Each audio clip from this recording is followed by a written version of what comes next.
Hello mga langga! Gagawa tayo ngayon ng kakaibang dessert gamit ay carrots at saka glutinous flour. Ito ay napakasarap na dessert mga langga. Isang carrots lang yan. I-steam nyo lang hanggang sa lumambot. At kapag lumambot na siya, imamas nyo siya or gagamit kayo ng food processor para madali ang lahat. Ilagay nyo lahat ng ingredients hanggang ma-achieve nyo ang lahat ng yan. Para maging isang dough.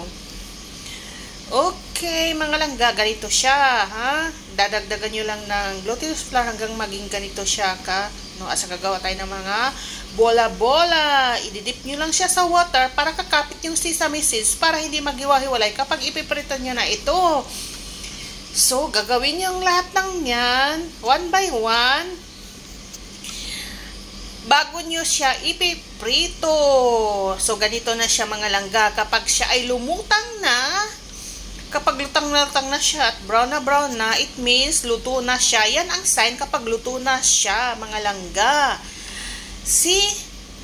Luto na siya. Ito na siya.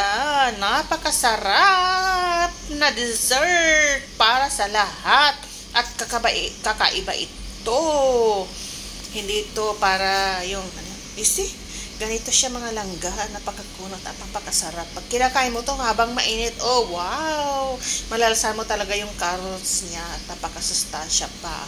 So, gagawin natin ito para sa lahat at para sa ating mga anak. Ay, napakasarap.